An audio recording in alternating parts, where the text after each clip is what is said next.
Hi, I'm Dr. Papia Bhattacharjee. In this problem, we have to use Lagrange multiplier to maximize a function of three variables, and the function is x times y times z, subject to this constraint of x plus y plus z minus 6 is equal to 0.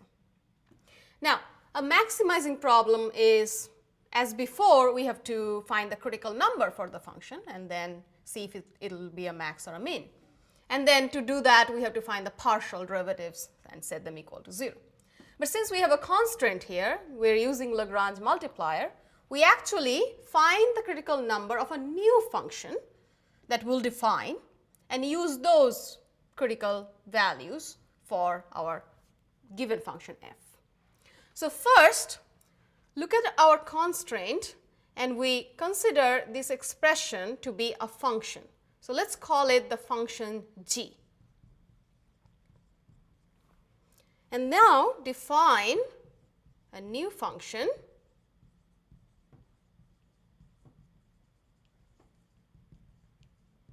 call it big F. The variables are x, y, z, and the Lagrange multiplier lambda. And the definition of this new function is this is equal to the given function f minus lambda times the function g. Okay. So let's see what this function will look like. So write down the expression for f. It's x, y, z minus lambda times, write down the expression for g, x plus y plus z minus 6. Okay, let's simplify a little bit. This is equal to x, y, z minus lambda x minus lambda y minus lambda z plus 6 lambda. Okay, so this is our function f. So now we have to compute the critical number for this function f, the new function. So we have to start by taking the partial derivative of f. So let's compute fx first. This means this is the partial derivative with respect to the variable x. And therefore, y, z, and lambda will be considered constant. Okay, so the first term is x, y, z, and with respect to x, that means y, z is constant, derivative of x is 1. Second term, negative lambda is constant, derivative of x is 1, and notice that the rest of the terms are all constant, so the derivative will be 0. Okay, moving on, let's compute fy. Again, the first term, x and z, they are constant. So it's just xz because the derivative of y is 1. Second term is 0. Third term, it has y, and the constant is negative lambda. And look at the other two terms. This has z, lambda, and lambda. No y, so these are all constants. Derivative is 0. Moving on, look at fz now. From the first term, the constants are x and y. Derivative of z is 1. Then the derivative is 0. Derivative is 0. They're all constants. Here, there's a z. Derivative is negative lambda times 1. And then last one, derivative is 0 as well. Finally, let's compute f lambda. Now, x, y, z, they are all constants. So the first term, the derivative will be 0. From second, we have negative x, then negative y, because derivative of lambda is 1 and 1. Third term is negative z. Last term, plus 6. Okay, so the derivative of f with respect to lambda is right here. Okay, we have computed all the partial derivatives. Now, to compute critical number, we have to set each one equal to 0. Okay.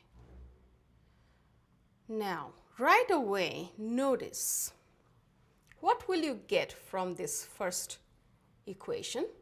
You get, take the lambda on the other side, so you get lambda is equal to yz. From the second equation, do the same thing, take the lambda on one side of the equation, you get lambda is equal to xz. And from the third, same thing, you get lambda is equal to xy.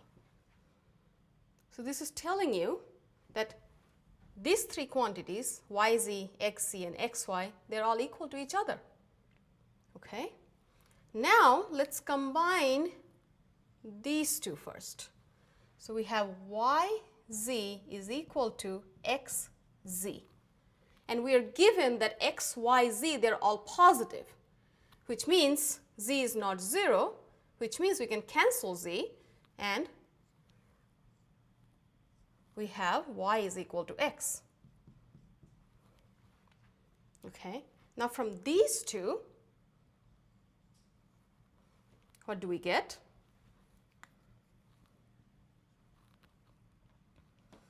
So we get xz is equal to xy.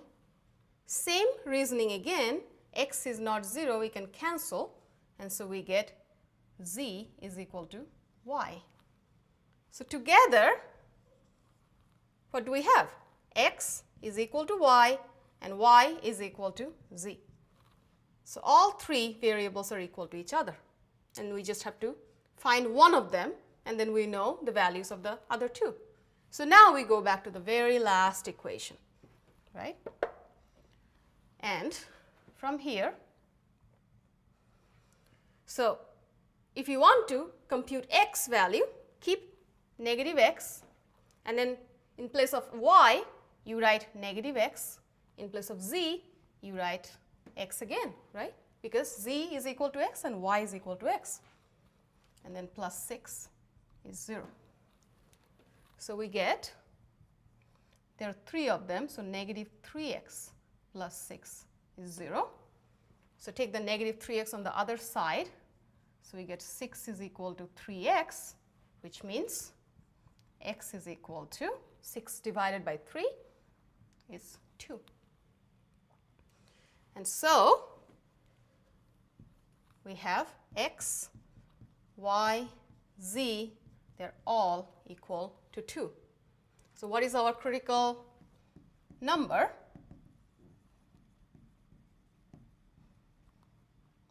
Remember, this is for the function small f, even though we found critical number for big F, right? We ignore lambda now, and the critical number for small f is the same one here, is 2, 2, 2. Okay? Now, we have to maximize our function, right? And we found only one critical number. So the possibility is that this will give us a max. But is there a way to actually show that? There are ways, but we don't have any tools right now to actually prove that this point will be a relative max and not a mean.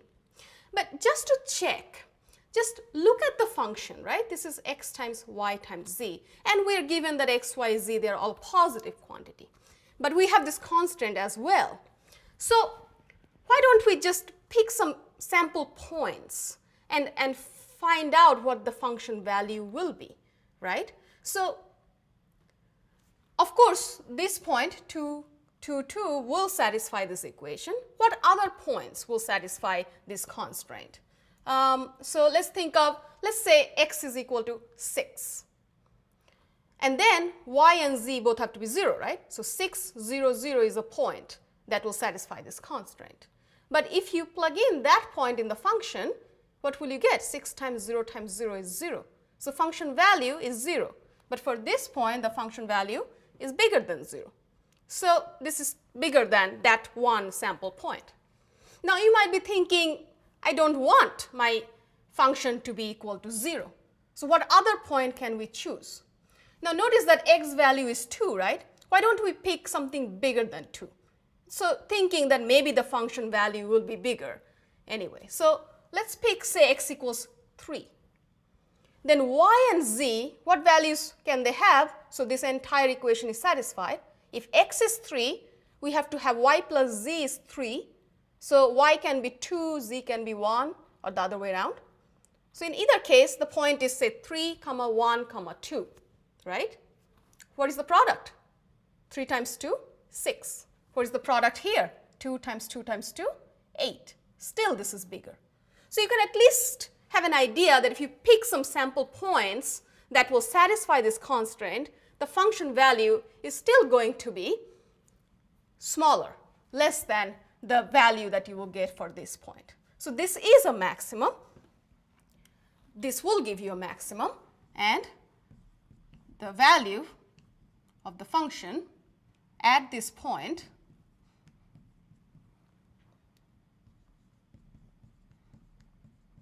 is going to be 2 times 2 times 2, and that is 8.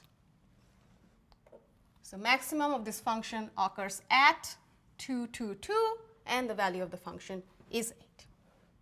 Thank you.